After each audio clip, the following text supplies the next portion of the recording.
지난주에 영화였죠? 네. 영화였나? 1화인가요? 영화. 제로. 네, 제로화. 우리가 한 2천만 원 정도 모아왔습니다. 어떻게 시작해야 되나를 좀 이제 정말 첫 스타트부터 말씀드리고 싶은 거고요. 그래서 뭘 할 수 있을까? 그리고 어디서 해야 될까? 2천만 원을 가지고 살 수 있는 것들 뭐가 네. 있어요? 뭐가 있을까요? 2천만 원으로 2천만 부동산 원. 투자를 한다고 했을 때. 2천만 원? 네. 2천만 원으로 한다 그러면 그럼 뭐 경매겠죠? 그때 얘기하셨던 게 경매고. 매입 방법 말고 종류를 한번 생각해 보는 거예요. 종류. 네, 부동산 종류를 네. 뭐 여러 가지가 있는데 부동산 뭐 그런 거 있죠. 뭐 원룸도 있고. 네. 그거 있잖아요. 오피스텔. 오피스텔? 뭐 오피스텔이 있고 또 뭐 아파트도 있을 거고. 네. 전반적으로 부동산의 종류를 일단 크게 하지만 딱 핵심적으로 딱 한번 짚어 드리려고 그러거든요. 네. 그게 이제 요 그림입니다. 저는 부동산은 크게 두 가지 방향성, 두 종류가 있다고 봐요. 두 가지. 네. 그래서 첫 번째는 수비 쪽이 하나가 있고 다른 한편은 이제 공격.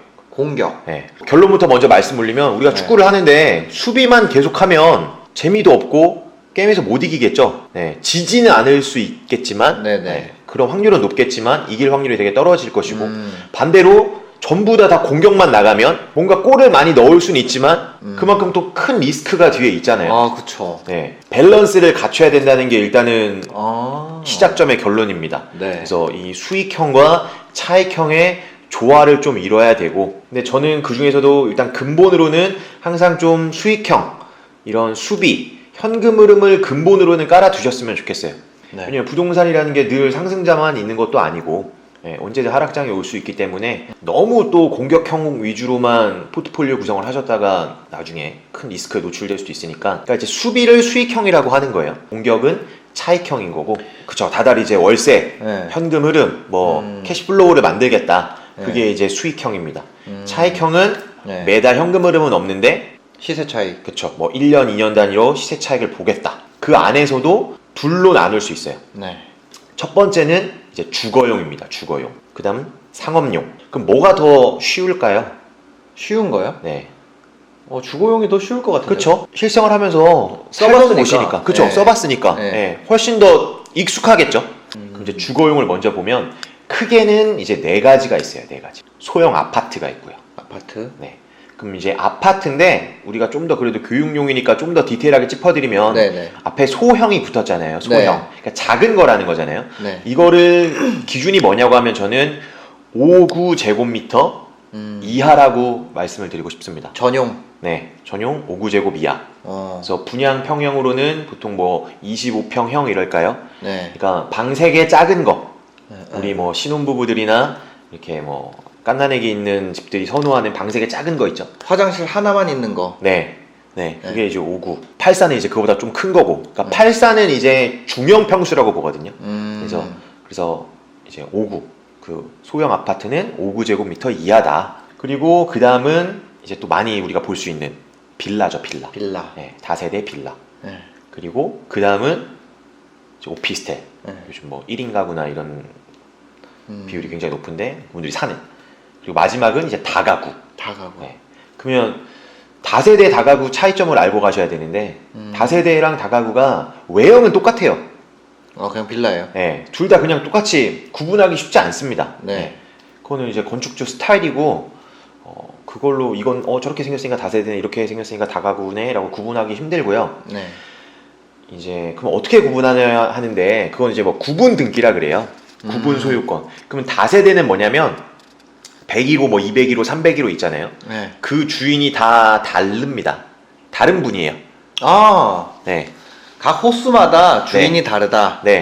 그게 다세대. 다가구는 아주 쉽게 말씀드리면 그냥 그 건물 전체가 한 명 거. 건물주가 있어. 그래서 구분 등기가 되냐, 뭐 구분 소유권이 있느냐 이렇게 표현을 하는데 그냥 쉽게 말씀드리면 다가구는 건물을 사는 겁니다. 다세대는 그 빌라 한 호수를 사시는 거. 근데 여하튼 둘 다 주거용이죠. 그쵸. 또 어떻게 보면 빌라인 거고. 그래서 주거용은 이렇게 네 가지가 있어요. 소형 아파트, 다세대, 오피스텔, 다가구. 이렇게 있고요. 그 다음 상업용도 한번 빠르게 보면 지식산업센터라고 그 이제 아파트형 공장. 요즘 영업전화 많이 돌던데. 그렇죠.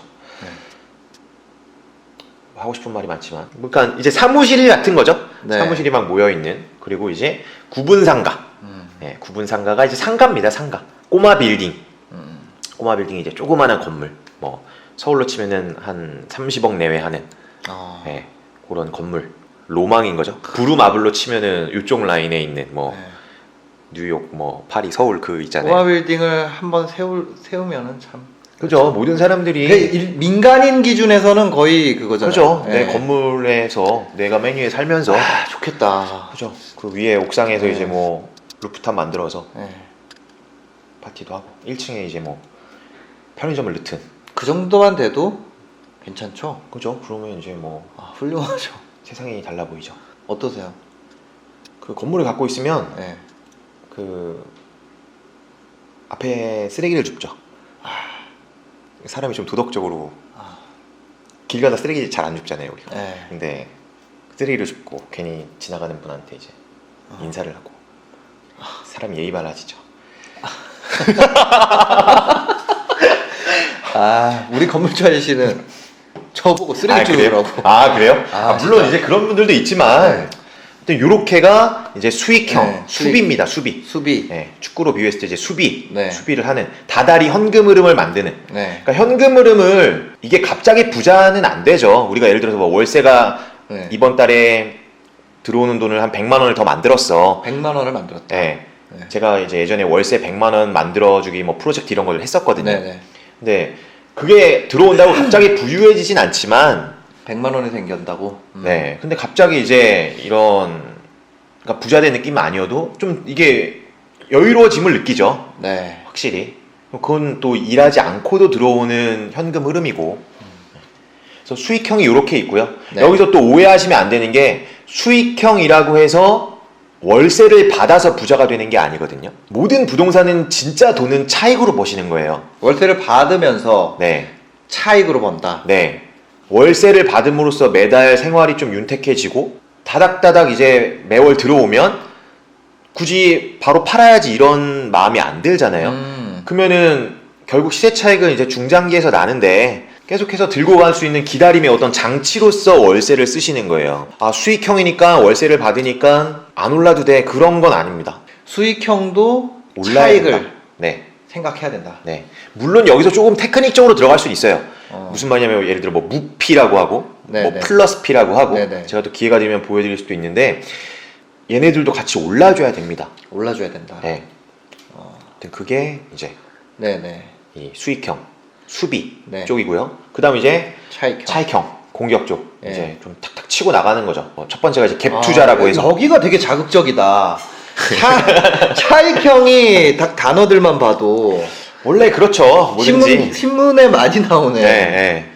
뭐든지 우리 뭐 축구도 공격수들이 인기 많잖아요. 아, 그렇죠. 네. 갭 투자. 네. 갭 투자는 이게 좀 이제 부정적인 단어로 많이 변질이 된 면이 있지만 네네. 그래서 요새는 뭐 전세 레버리지 투자 이런 말도 쓰더라고요. 네. 아, 그 얘기가 그 얘기 아니에요? 근데 본질은 뭐 그러니까 네. 전세 레버리지 투자. 그렇죠. 그러니까 핵심은 뭐냐면 일단 뭔가 아파트를 살 때 네네.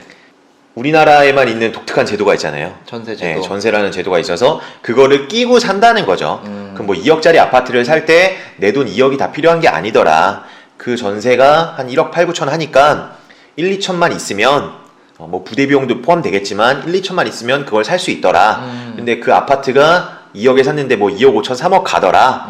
실 투자금 대비 수익률로 따지면 몇 배 퍼센트가 되잖아요. 네네네. 네. 핵심은 매매가가 있고 전세가가 있는데 그 차이, 그 갭을 활용한 거다. 네, 일단 네. 이렇게 생각하시면 될 것 같고요.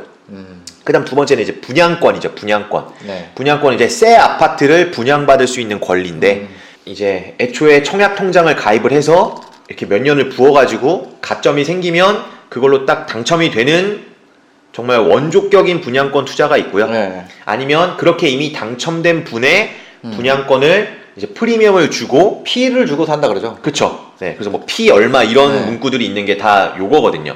그래서 그 피를 주고 프리미엄을 주고 사는 게 분양권 투자. 내가 청약 어떤 이런 자격은 없어서 당첨은 못 되지만 내가 이 아파트가 더 오를 것 같아. 네. 주고 살 수 있죠. 그죠. 그리고 당첨된 분도 내가 나중에 뭐 잔금 칠 여력이 없어. 그리고 나는 뭐 이 정도면 됐어. 그러면은 거래가 또 이루어지는 거죠. 네네. 요게 이제 어떤 뭐 전매 제한이 걸려서 아예 안 되는 지역이 있는 거고 네. 그냥 이제 다 이 유통시장에서 돌아가는 곳이 있는 겁니다. 그게 이제 분양권이고요. 네. 그 다음에는 이제 재개발, 재건축. 네. 이거를 또 완전 초보자분들은 좀 헷갈려 하시는데요. 둘 다 앞에 뭐가 붙어 있죠? 재가 붙어 있습니다. 그러니까 다시 개발을 한다. 네. 재건축, 다시 건축을 한다. 뭐가 좀 더 큰 개념 같으세요? 개발이 더 큰 것 같아요. 그렇죠. 네. 맞고요. 그래서 네. 개발은 쉽게 말씀드리면 그 지역 일대를 다시 한번 갈아엎겠다. 재건축은 어떤 특정 아파트를 헐고 다시 짓겠다. 저기 뭐야, 아현동에서 하는 게 재개발이고 그렇죠. 그런 게 많죠. 분당에서 하는 게 재건축이고 아니에요? 그죠. 뭐 핵심 포인트만 딱 짚으면 되게 정말 그렇게 표현할 수 있죠. 그죠. 네. 그래서 그러니까 분양권이 우리가 아까 새 아파트를 사는 거잖아요. 네네. 그럼 그 전 단계입니다. 재개발 재건축은 새 아파트가 될 애를 미리 사놓는 거죠. 네. 그러니까 순서로 따지면 재개발 재건축이 1번이고요. 분양권은 새 아파트를 사는 거. 네. 갭 투자는 새 아파트가 이미 돼서 거기서 이제 거래가 되고 있는 유통시장에서 사는 거. 네. 그리고 이 다음에 이제 또 뭐가 있을까요? 이제 경공매가 있는 거죠. 아. 그렇게 유통시장에서 돌다가 네네. 뭔가 법적인 어떤 문제가 세금적인 문제가 생겨서 나온 거. 네. 그게 이제 이런 좀 부동산 탄생 과정에 따른 투자법이거든요. 보면 수익형에 주거용이랑 상업용이 있고 네. 주거용에는 소형 아파트 네. 5구제곱 이하 네. 전용 5구제곱 이하의 소형 네. 아파트가 있고 다세대 빌라라고 하는 네. 다세대가 있고 오피스텔 다가구가 있다. 네. 다세대랑 다가구는 외형적으로는 크게 차이가 없고 네. 실제로 이게 소유주가 여러 명이냐 한 네. 명이냐 그 차이가 있고 네네. 그 다음에 상업용에는 지식산업센터가 있고 구분상가가 있고 꼬마 빌딩이 있다. 주거용이든 상업용이든 수익형은 월에 들어오는 돈들이 있고 근데 그 돈을 모아가지고 부자가 되는 게 아니고 이게 시세가 오를 때까지 버티는 용도로 그 월세를 쓰는 거다. 그렇죠. 이게 이제 수익형에 대해서 설명해 주신 거고 그렇죠. 차익형에는 갭투자 그 여러분들 아시는 갭투자가 있고 네. 재개발 재건축 있고 네. 분양권 네. 그 딱지라 그러죠. 그죠. 예, 네. 그래서 요거 피 주고 산 게 있고 아니면 바로 받은 게 있고 네. 그 다음에 토지. 네. 토지에 대해서는 저희 아직 얘기를 안 하지 않았나요? 네. 토지가 이제 네. 요거 앞에는 이제 어떻게 보면 아파트를 사는 거고요. 또는 네. 뭐 주거용 빌라를 사는 건데 이 토지는 이제 땅을 사는 거죠. 땅. 네. 땅을 사는 거고 그거를 네. 뭐 정말 뭐 몇천 평 이런 큰 거를 살 수 있을 것이고 네. 아니면 뭐 소액 어떤 토지라든가 뭐 아니면 뭐 지분이라든가 네. 그런 걸 살 수도 있는. 근데 본질적으로 어쨌거나 토지도 차익형이라는 거죠. 사놓고 올라야 되고 사실 가장 이런 차익 가능성으로 따졌을 때 높은 건 토지죠. 나 때 부자 되는 건 포기하고 아, 우리 애 세대 네. 내 애와 손자 손녀. 네. 그래서 내가 주거용 이런 거 안 해. 그냥 전국 곳곳에 소액 토지를 심어 놓는다. 네. 후손을 위해서. 네. 뭐 그런 큰 프로젝트를 근데 그런 투자를 하시는 분도 계세요. 그러니까 소액 토지로 이렇게 뭐 그걸 경매로 하든지 뭐 지분으로 하든지 땅 모으는 분들. 네, 계시죠. 그래서 이게 전반적인 지금 우리 부동산 투자법이고요. 네. 우리가 지금 다시 돌아와서 종잣돈 어느 정도 갖고 있죠? 2천만 원. 네, 2천만 원 정도 갖고 있습니다. 네. 그리고 계속 저축을 하셔야 돼요. 그러니까 절대 2천만 원 모아왔으니까 회사 때려치고 그죠. 그렇게 생각하는 분들 있어요. 저한테 가끔 그런 메일을 주시는 되게 어린 친구들이 있어요. 이제 2천만 원 모아왔으니까 인생 끝난 것처럼. 네, 이제 뭐 회사 뭐 네. 그거를 뭐 전업 투자자라 그러죠. 전업 네. 투자자.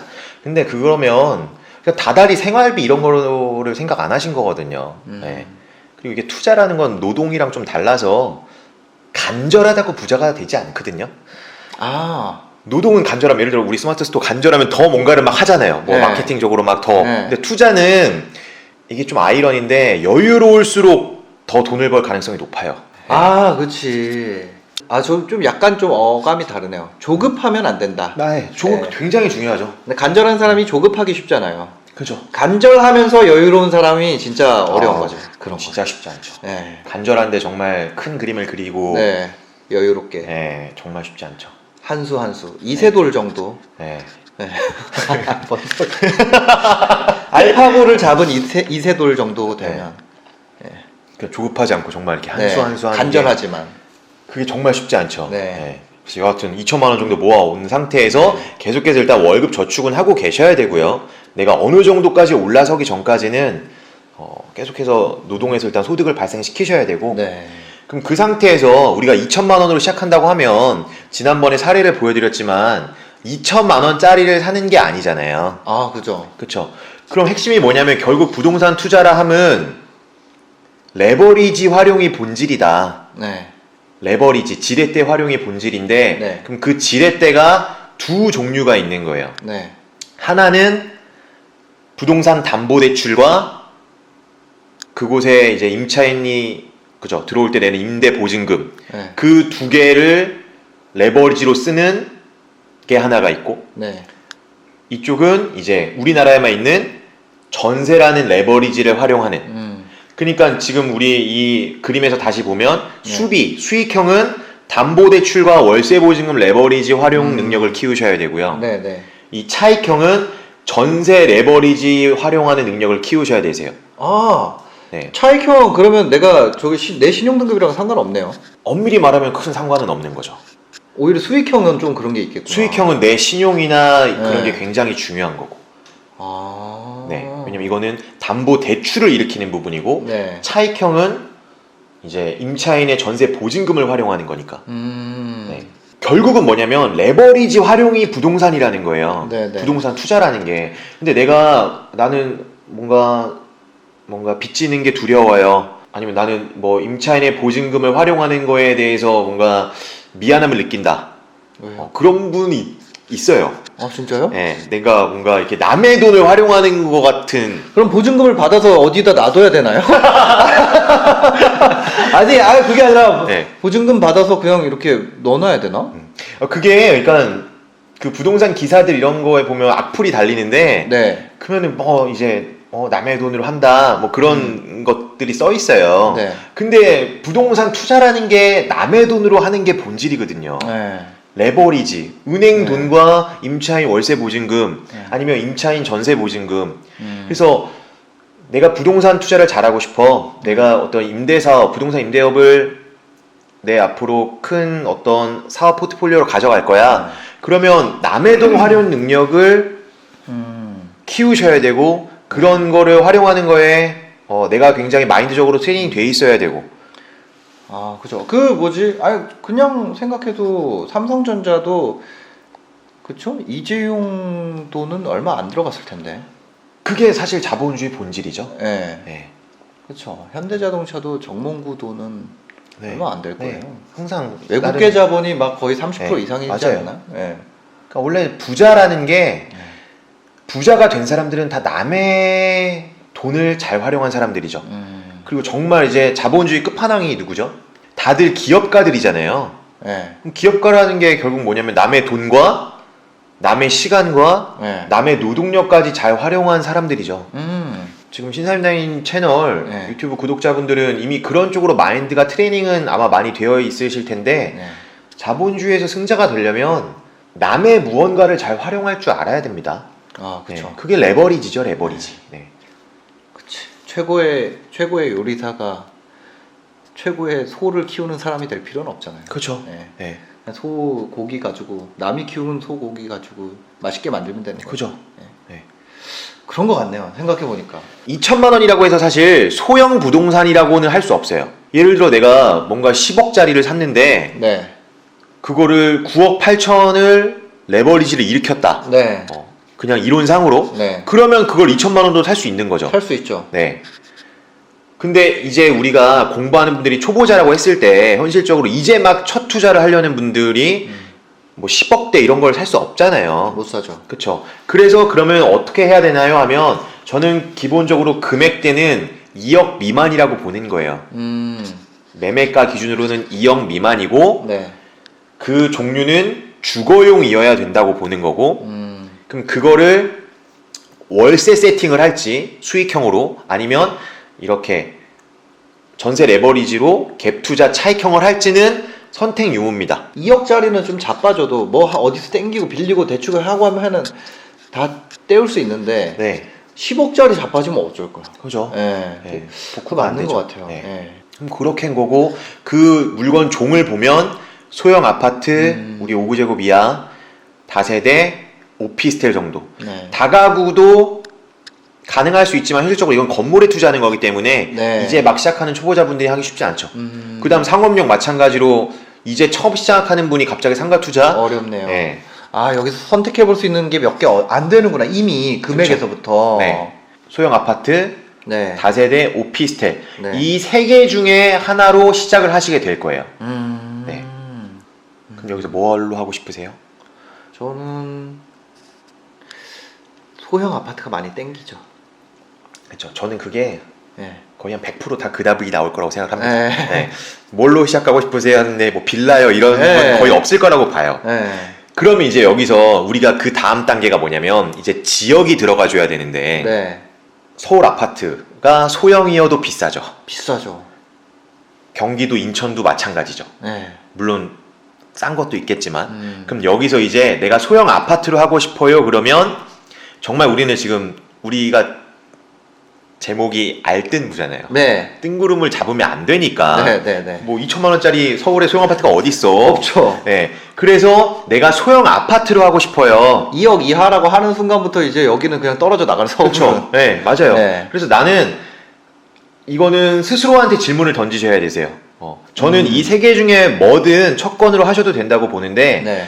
그래도 나는 아파트로 해야 될 것 같다. 네. 빌라 오피스텔 좀 무섭다. 그러면 지역을 다른 데 가야죠. 지역이 내려가야 되는 거고. 네. 근데 나는 다세대나 오피스텔, 그러니까 그 전에 나는 지역을 포기할 수 없다. 난 서울이야. 네. 서울 뭐 아니면 수도권, 경기 네. 인천 거기를 난 포기할 수 없다. 그러면 다세대나 오피스텔 쪽으로 무게 중심을 두고 움직여야죠. 아, 금액이 정해져 있으니까. 네. 그렇구나. 아, 이게 내가 지역을 잘 포기할 수 있느냐 없느냐에 따라서. 네. 어. 그래서 그게 일단은 관건입니다. 네. 나는 나 이게 서울 수도권에서 나고 자라서 뭐 지방 어디 잘 몰라. 그리고 네. 그런 걸 가는 게 뭔가 이런 심리적으로 내가 벽이 있어. 그러면 첫 건을 소형 아파트로 하기는 쉽지 않다. 물론 이거는 지금 다 일반 매매 기준으로 말씀드리는 거예요. 네네네네. 여기서 만약 내가 그러면 경매라는 매입 방법을 활용을 해. 그러면 소형 아파트로 서울 수도권도 할 수 있어요. 네. 근데 서울은 지금은 좀 힘들 수 있습니다. 네. 근데 경기도나 인천권은 충분히 가능하거든요. 근데 일단 그거는 뒤에서 얘기할 부분이고 네. 일단은 일반 매매 그냥 어디 중개업소 가서 내가 사는 거야 라고 하면 나는 아파트로 하고 싶어. 네. 그러면 과감히 지방 쪽 가셔야 되고요. 어. 나는 그래도 요 지역 이 수도권 아래로는 가기가 쉽지 않을 것 같아. 네네. 그러면은 그 종류는 다세대나 오피스텔일 거다. 아, 이거 다세대 팔려요? 그런 걸 많이 여쭤보셔요. 뭐 이제 네. 빌라나 다세대 매도 어떤 기술이 있냐? 네. 없어요. 아, 너무 현실적인데. 없어요. 우리 뜬구름 잡으면 안 되니까. 아, 네. 빌라 어떻게 팔아요? 네. 안 팔려요. 근데 그래도 팔고 싶은데요. 네. 싸게 파셔야죠. 아, 싸게. 그래서 저는 빌라를 일반 매매로는 잘 안 사셨으면 좋겠죠. 분양도 안 받으셨으면 좋겠고 투자자라면. 네. 예. 근데 경매로 내가 만약 정말 싸게 샀어. 네. 그럼 나중에 팔 때 이미 살 때 많이 싸게 샀으니까 네.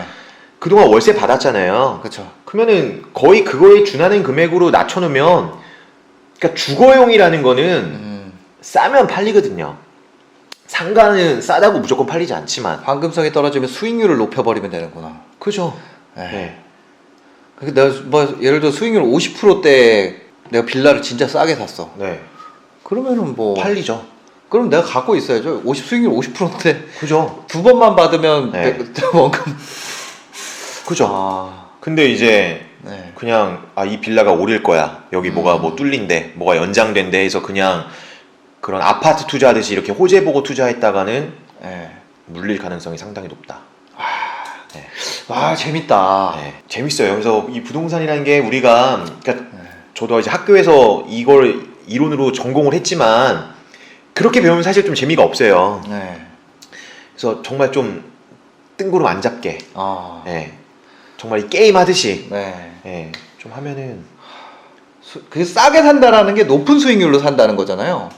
그죠? 똑같이 월세 100만 원이라고 연 들어오는 게 100만 원이라고 그랬을 때 내가 1억에 사면은 1000만 원이라고 했을 때 1억에 사면은 10%지만 네, 5천만 원에 사면은 몇 프로예요? 25%잖아요.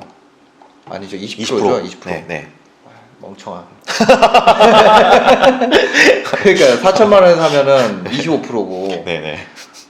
그러니까 싸게 살수록 네. 수익률이 쭉쭉쭉 올라가니까. 그래서 나중에는 경매를 배우시는 걸 권해 드리는 거예요. 아. 예, 근데 이제 혹시나 또 그냥 이제 시작하는 분들, 우리가 지난주 사례는 보여드렸지만 네. 또 경매 얘기만 하면은 이 큰 그림을 놓치실 수가 있어서 네. 일단은 그런 매입 전략은 우리가 계속해서 이제 회가 거듭되면서 말씀을 드리고 네. 일단은 이렇게 구조가 되어 있고 아. 여기서 우리가 지금 2천만 원으로 시작을 하는 거기 때문에 네. 뭐 이런 빌딩이라든가 뭐 구분 상가 이것도 레버리지로 쓸 수는 있지만 네. 현실적으로 초보자가 막 몇 억대 뭐 10몇 억, 20몇 억짜리를 살 수 없기 때문에 네. 지금 우리가 할 수 있는 건 소형 아파트 5구제곱 이하 네. 다세대 오피스텔 정도고 그거를 수익형으로 세팅을 할래? 차익형으로 세팅을 할래? 네. 수익형 담보대출과 월세 임대보증금으로 할래? 네. 차익형 그걸 그냥 전세를 줄래? 아. 아파트 사서 전세 줄 수 있고 빌라 사서 전세 줄 수 있고 네네네. 오피스텔도 마찬가지잖아요. 그 내가 수익형으로 할 건지 차익형으로 할 건지 그냥 내가 선택할 수 있네요. 그죠? 그리고 그러니까 아주 그 2억 이하의 것들로 하면서 네. 그 레버리지를 활용하는 거를 이제 익혀 나가자 네. 이런 거죠. 네, 네. 그럼 앞으로 수익형에 대한 얘기를 하나요? 차익형에 대한 얘기를 하나요? 지금은 네. 아까 이제 여기서 뭐 하고 싶으시다 그랬죠? 저 소형 아파트. 네. 그러면 결국 지금 시점에서는 지방 얘기를 할 수밖에 없습니다. 아 그래요? 그러면 이거는요? 그러면 빌라. 빌라 그러면 이제 수도권에서 빌라를 어떻게 해야 될지를 또 이거 뭐야? 완전 갈림길이네. 이게 뭐 해야 어떻게 되지? 중요해요. 정말 아. 그게 딱 정답인데 갈림길입니다. 이거 참. 갈림길이에요. 그래서 2천만 원으로는 갈림길에 서는구나. 네 2천만 원을 딱 모아놓은 순간 그 네. 뭐죠? 그 프로스트인가요? 시인 예. 뭐 갈림길이 예, 있었지 뭐 안 가본 있잖아요. 데가 네. 있다고. 정확한 표현이신 게 예. 길이 다릅니다. 아. 네, 길이 달라요. 현금 흐름의 길을 갈 것이냐, 아파트의 길을 갈 것이냐. 어떡하지? 우리 그 시청자분들이 뭘 원하시는지 밑에 댓글을 남겨달라고 할까요? 네, 그거 좋죠. 예, 이거 오늘 그냥 바로 오늘은 다른 게 올라가겠구나. 내일 바로 요거 올리고. 네네. 이제 만약 아파트로 간다면 네. 지역을 이제 훑어드리려고 하는 거죠. 아파트로 간다면 지역을 훑는다. 네. 그럼 만약 빌라나 오피를 간다? 네. 그러면 수도권을 훑어드리는 거죠. 아씨. 다세대 빌라냐 아니면 전국구 소형 아파트냐. 네. 예, 여러분 댓글 남겨주시면 유비님께서 네. 또 그에 맞는 컨텐츠를 준비해 보도록 하겠습니다. 네. 예, 알뜰부 제1화 봐주셔서 감사합니다. 다음에 또 봬요. 감사합니다. 감사합니다.